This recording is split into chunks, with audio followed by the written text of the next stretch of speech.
이렇듯 국내 교제폭력이 단순 연인 간의 싸움이 아닌 강력범죄로 번지면서 사회적 엄벌이 필요하다는 목소리는 점점 높아지고 있습니다. 이미 해외에서는 이 같은 교제폭력이 발생할 시 가해자에게 엄중한 처벌을 내릴 수 있도록 하는 강력한 법안이 만들어져 있다고 하는데요. 교제폭력에 대처하는 해외 법안들은 어떤 것들이 있는지 살펴봤습니다. 신세아 기자입니다.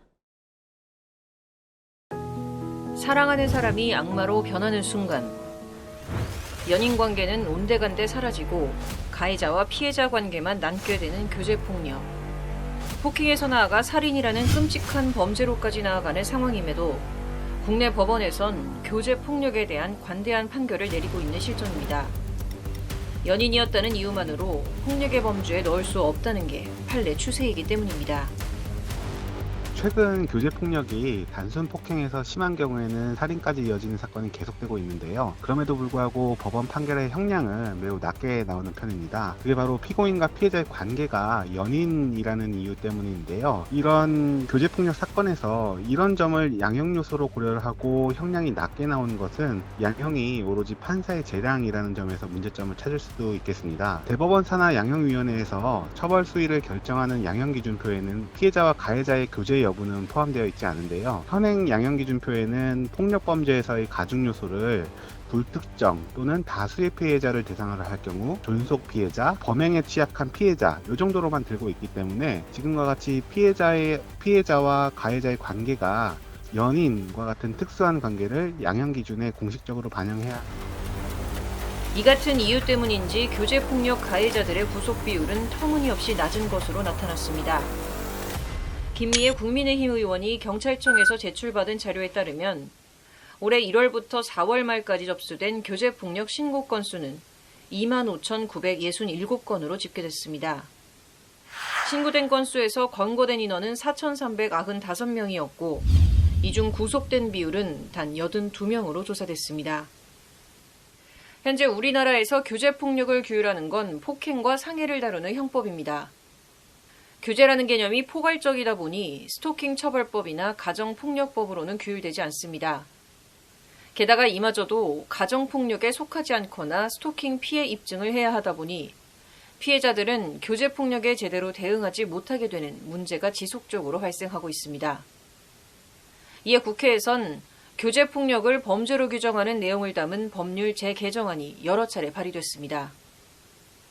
교제폭력 관련 법안이 발의된 건 지난 19대 국회에서 박남춘 전 더불어민주당 의원 대표 발의로 데이트폭력 범죄처벌 특례법이 발의된 이래 21대까지 총 8건. 하지만 이들 법안 대부분은 국회 문턱을 넘지 못하고 계류되거나 폐기됐습니다. 이렇듯 국내 법과 제도는 미비한 상황에서 교제폭력에 대처하는 해외 법안들에 관심이 쏠리고 있습니다. 대표적으로 영국, 호주, 미국은 교제폭력 관련한 강력한 처벌 법안을 내세우고 있습니다.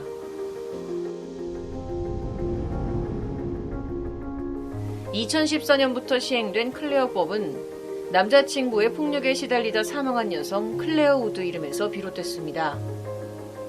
해당 법안은 남자친구 폭력 관련 전과를 조회할 수 있다는 게 핵심입니다. 전과 조회는 경찰에게 전화하거나 직접 경찰서를 찾아가 신청할 수 있고 신청을 접수받은 경찰은 정보 공개가 필요한지 여부와 비례 원칙에 맞는지 등을 고려해 공개 여부를 결정하게 됩니다.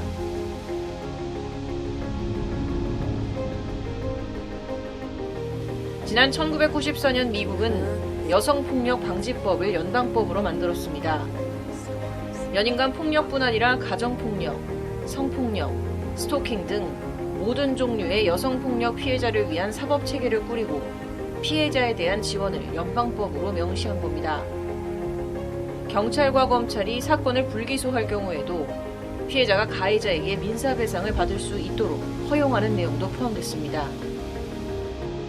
Not when 1 in 3 women is abused by a partner. So I promise you, not just as your president, but as a son and a husband and a father, I'm going to keep at this.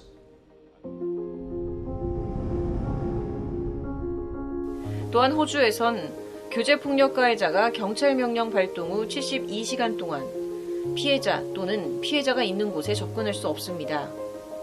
가해자가 보석 석방이 되더라도 법원에 출두하기 전까지 가해자가 피해자 주변에 접근하지 못하도록 조건부 석방을 내립니다. 호주 정부는 신체 공격, 스토킹, 폭력 위협이 형사상 범죄에 해당한다고 명시해놓고 연인 간 교제 폭력을 사전에 차단할 수 있도록 규제해 넣습니다.